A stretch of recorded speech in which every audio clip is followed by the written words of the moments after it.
Well, howdy, everybody, and welcome to another episode of the Green Team Academy podcast. Thank you so much for joining us, and we're so excited today to be telling you about one of our long-term partners, the Colorado Environmental Film Festival today.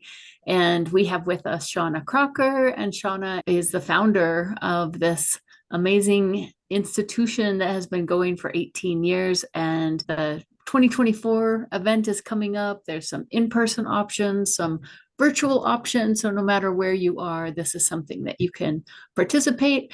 And it's even something that you could bring to your own community. Thanks for having us again. This is a Yeah, great day for me to talk about one of my favorite things.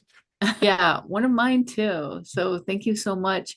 And Shawna, before we go into the details of this year's Colorado and Film Festival, could you give a quick background of why you started this? What was kind of the need? Well, it's funny. It was kind of a fluke. It was a good idea that I had 19 years ago. My career has been science education, environmental education for 50 plus years. I've been teaching formal and non-formal science at all grade levels in various parts of the world for 50 plus years. And I was in Washington, D.C. 19 years ago for a conference. Somebody said, "Oh, well, while you're here, why don't you go over to our nation's largest environmental film festival over on the mall? It's been going on for many years." And I said, "Okay, sure." Went over and caught two films in the African Museum because I had been a teacher in Africa.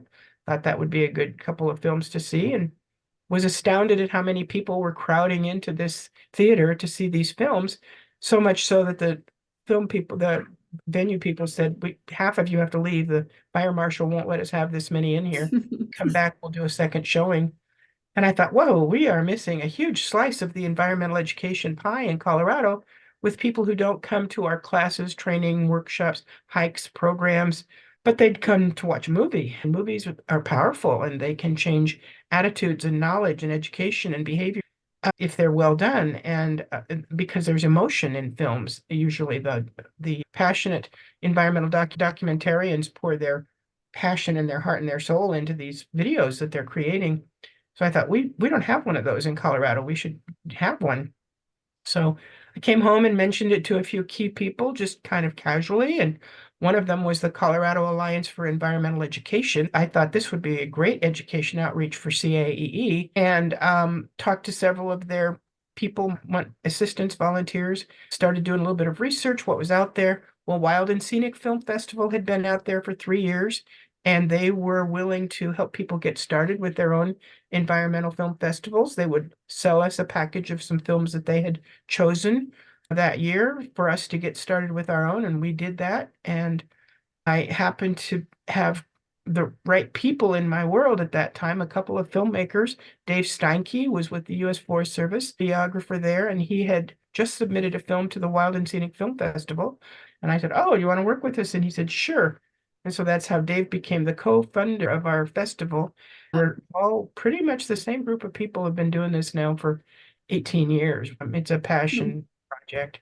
That's So amazing. that's kind of how it got started. The filmmakers I was working with said, though, in the future, we want to select and choose our own films. Before we start talking a little bit more about the films, I just want to make a note that this is exactly what Green Team Academy is about, is this idea that one or two people have an idea. And even though you don't have any expertise in running a film festival, it doesn't mean that you're not the one to do it.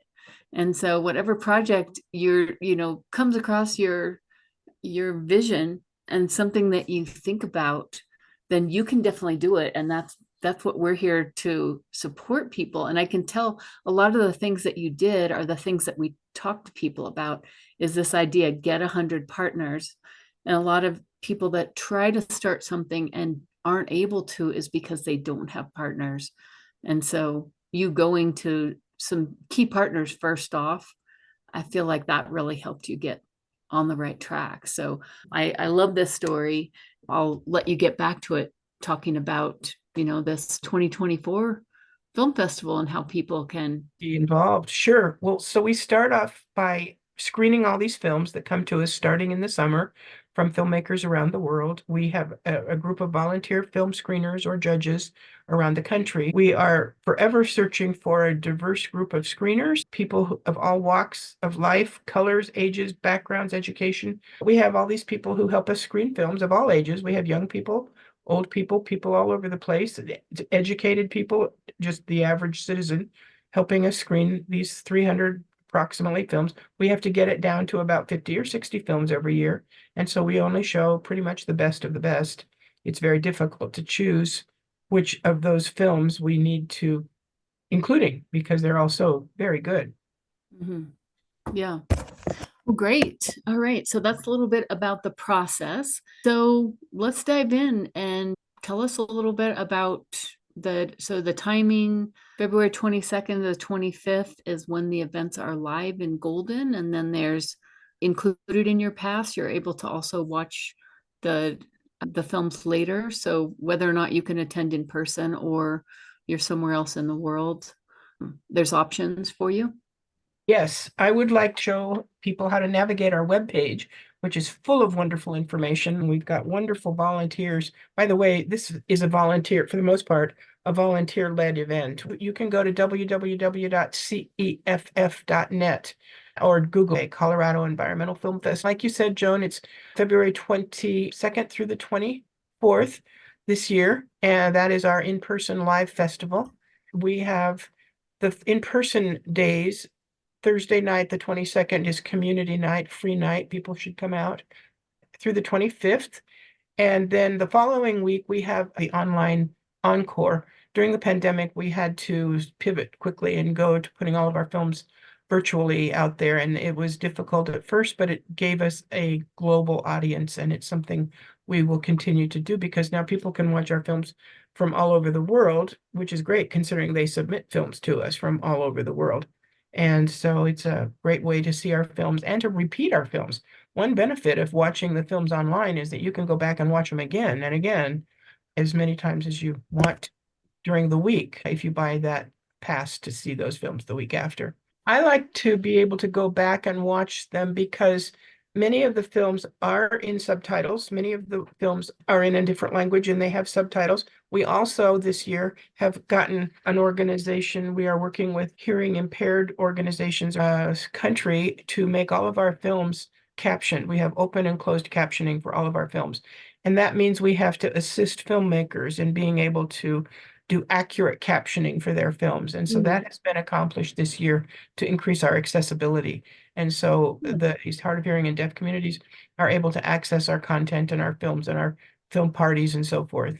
All of our volunteers are going to be carrying around little pads of notebooks with us so that in case we have visiting viewers who don't speak, we can write notes to each other, which is something brand new. Our mission for the film festival, we celebrate the power of film to inspire, educate, and motivate people to protect and preserve our environment. One thing I tell people about our film festival is that it is a form of activism, environmental activism. I especially tell this to students. We work a lot with young people. We have a program Friday morning where teachers bring their students in busloads to our festival to watch special films made by or for youth. So the kids come for 2 hours on Friday morning. There are filmmakers present, sometimes special guests and so forth, to watch special films that we have selected for young people. Generally, it's middle school and high school age students. This year, we've got students who are also emceeing this event. We have this year the EPA's presidential award-winning school organization called the Denver Public Schools Students for Climate Action Group, and it's made up of members from many of the different schools throughout Denver, and they convinced Denver Public Schools a year ago to make climate-based policy changes to the way that the school district operates. And they did this by going back again and again and again to school district meetings, school board meetings, until they made a difference. And that's huge. Those students will be with us Thursday and Friday and off and on throughout the rest of the weekend, along with other students. We have two young filmmakers from Thailand who submitted films to our festival, and they are coming to our festival. We have youth from Hawaii every year that submit incredible little films that they learn to make about many issues in Hawaii, and they are coming back again this year to join our festival. We have filmmakers coming from all over the place this year, and they come because they want to engage with the people who watch their films. And filmmakers, our audiences come because they want to interact with the filmmakers who are making these films. So it's a community building event. I guess, We created the Eco Expo in the beginning because we didn't want people to just come and watch these rather sad, doom and gloomy, realistic films about things that are hard to think about in our world, that need to be thought about in our world. We didn't want people to go home and feel unempowered and just bummed out. So we created an Eco Expo where people leave the theater and engage all of a sudden with organizations and groups and individuals who are doing something, who have products to sell or programs that they're working with, rehabilitation, revegetation, farming groups, window groups, because we wanted people to come out and see, yes, there are things I can do to help solve some of these issues that we're facing. And so to yeah, that end, we created a venue to both provide an opportunity for these important films to be seen. That was one of the important things about starting it. You can't just go down to your local movie theater and watch these kinds of films. And we wanted to create an expo where people could get empowered and be engaged to help address eco-anxiety and climate depression. The yeah, antidote to those sad things is to get a project, do something, and preferably exactly. do something with like-minded people so that we all can keep a positive spin on going forward and trying to solve these critical issues that we are facing. And so, Exactly. And that's, I want to just like keep reinforcing that, Green Team Academy, our International Climate Action Challenge. So if you go watch some of these films and you're like, dang, why isn't somebody doing that in my neighborhood? You're the one. You're the one to do it. And so hop into our 90-day challenge that kicks off in August. Attend our Earth Week Summit in April, find out more and meet people and get going in it. So yeah, it's a nice, we love the compliment here. Get informed, but don't get depressed. Go straight into some kind of action. action Yeah. that's creative and that really resonates with you. Yeah. So the film festival is our antidote to the eco-anxiety that we are feeling. And it's an opportunity. I tell people that film festivals are a form of activism because you may not feel, particularly young people, you may not feel confident or knowledgeable enough to share with others, to go out and lead a climate march through downtown Denver, or to speak to an audience about the amount of water that we don't have anymore, or the rising temperatures. You may feel very passionately about it and feel the need to make changes, but not have the confidence or the knowledge. So we say, bring a film festival to your fair, to your place, and let the films tell your story. Use our films to get your concerns out in front of audiences if you don't have the confidence to spew it all out yourself. Yeah. And so film festivals are a form of activism. And maybe, Joan, part of the one of the actions that your teams could do would be to bring a film festival to their location. It does take work to put on a festival. They're just as important, though, as the films, because if there's not a festival, the films don't get seen. So Right. maybe organizing one of our, we call them CEFF caravans. Most film festivals have touring packages that they send out to communities, generally or oftentimes for fundraisers. Organizations around Colorado will bring in a wild and scenic film festival or a mountain film festival, a Banff Film Festival, to their communities and have an evening of films that we chose, and they'll charge admission to help offset their costs of obtaining those films. But then they use it as a fundraiser for their own events and projects. So we have a touring festival as well. We will work individually with organizations to help them choose films, put on the festival, or tell them how they can do it, or help with marketing. We have the advantage in that people can choose films from our previous festivals as well. So if someone, not just this past year's films, so if someone wanted to do a film festival on water, maybe water issues were very important to their community, or energy, or farming, or gardening, we can go back into our past catalog of films that we've shown, films that we have permission from the filmmakers to show again, because these filmmakers want their films to be seen unless they have some production deal going with producers and developers and monetary contracts that they can't show their films elsewhere. But with many of them, these filmmakers just want these films to be seen. So we're doing a mini film festival at East High School on March 11th. We did one last year at East High School as well. It was well attended by the community and by parents and by students. We're going to do that again March 11th this year in the evening. And you can learn more about that at the festival. I believe South High School was talking about wanting to do one, and Denver Science and Technology School, maybe. I'm not sure about that one. We're running out of time to do it this spring, but we can still do them in the fall as well.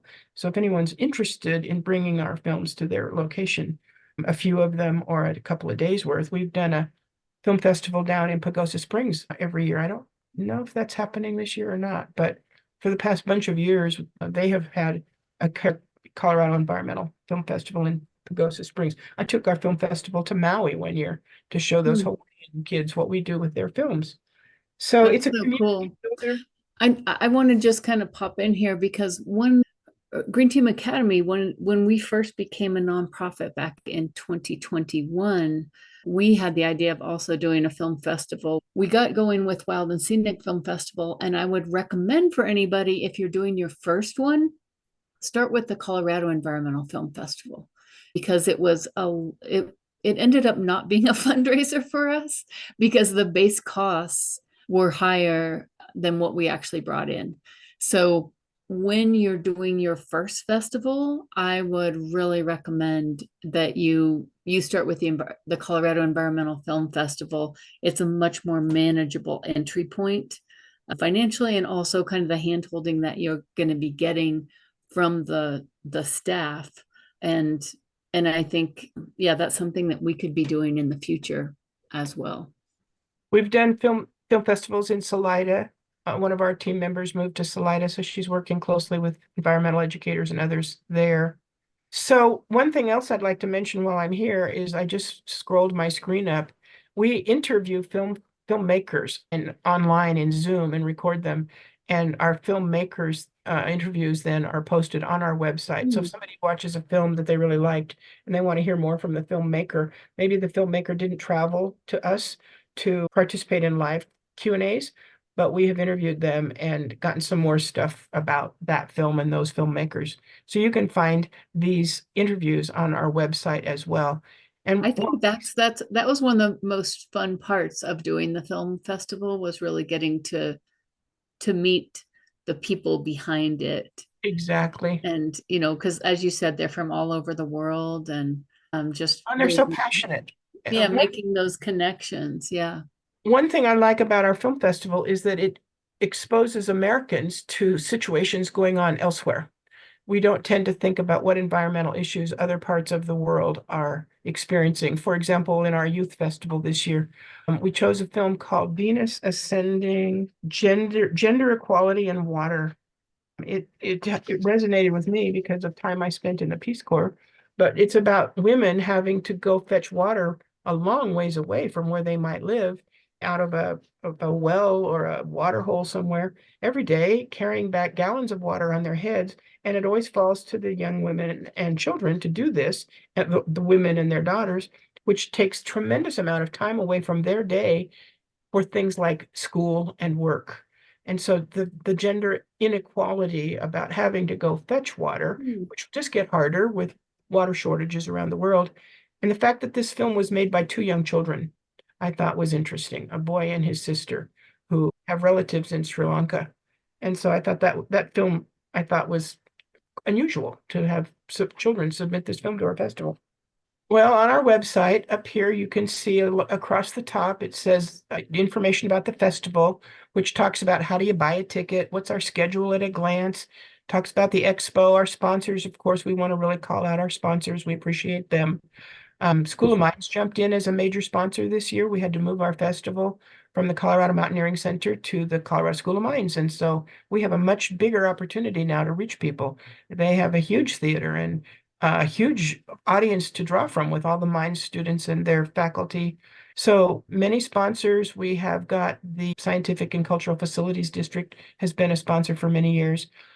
The how to fest, just this is an important tab. I wish this were front and center actually.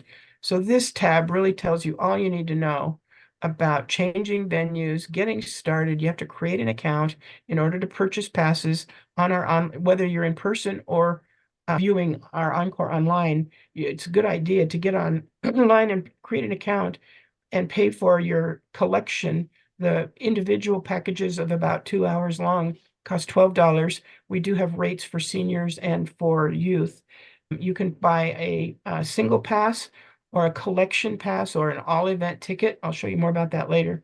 But get online and go through these ticket passes and FAQs, questions you might come up with about how to pay and how to set up your account and how to choose films. This shows that we've got all access pass for $90. You can see every film we show, including the online core access, or you can just buy the online pass for $60, or you can buy just 5 tickets, 5 passes. That's about 10 to 12 hours worth of films if you want to just buy the 5-pack ticket.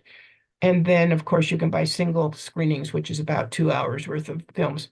And so you can go to the schedule page, look at the collections that we have. These are all the different films that are available. We've arranged the films by topic. So we have family friendly, explore energy and climate, foreign films with subtitles, those by youth, those that have a Colorado connection. Here's the filmmaker Q&A sessions, which are free. And so if we look at schedule, the overall schedule, I guess that's kind of what we were looking at just now. You can watch online and see our virtual packages and how to choose them. And you'll see we've got collections where you watch them anywhere, anytime in that following week. Here's the film guide, which I think is what I just showed you. This is every single film in the festival with its cover graphics, and you click on them and you'll learn more about that film. You can select a showing for this particular film. It's a 5-minute film from Belgium, and it is made by teenagers about an environmental subject, which is little talked about, but very important, light pollution. One of the things I noticed in previewing the youth films, and this year I was taken by the fact that there are some outside the box kinds of topics, like the gender equality with water carrying film, or like this one about light pollution, some slightly different That's a topic. great title too, The End of Night. Yeah. End of the Night. Yeah. So Cool. submit a film. And that tells filmmakers our deadlines for accepting films, how they click here to submit on Film Freeway. There will be instructions for submitting on Film Freeway for people, individual who should submit a film of all abilities and backgrounds. Are invited to submit short films, feature-length films, youth film submissions, and this year we accepted vertical films. What type and length are we looking for? How do I submit a film? How much does it cost? Do we present awards? Yes, we do. We've got a local sculptor, Rick Sargent, who we are so grateful for, who's been creating and submitting our very beautiful handmade awards for best short, best feature film, best vertical film, all of these films throughout the festival. And what are the benefits for films that are selected for CEFF? Well, they get greater visibility. They might get picked up to be purchased. They can market with us. They get 2 free passes if they submit to the festival. They get VIP treatment. So, Quick question on that, Shauna. So I'm sure that there are a lot of people that make kind of short videos. Well, in fact, all of our Green Team Academy, our climate action challengers, that's one of the things we ask them to do is create a 1-minute video about their project. So if somebody does create a video, are some of these videos just created on someone's phone? What's the quality restrictions? Because you said some of them were created by kids, maybe even in another country, so I'm guessing that it might be more accessible to create and submit a film than people realize. we have films that have been created on cell phones. And many youth are making films now. Many people are making films. You can get free editing programs online, or you can pay up to $500 or more for professional editing programming to help create your films. Many youth are doing this just sort of automatically anymore. And so we look for films that are of high content quality.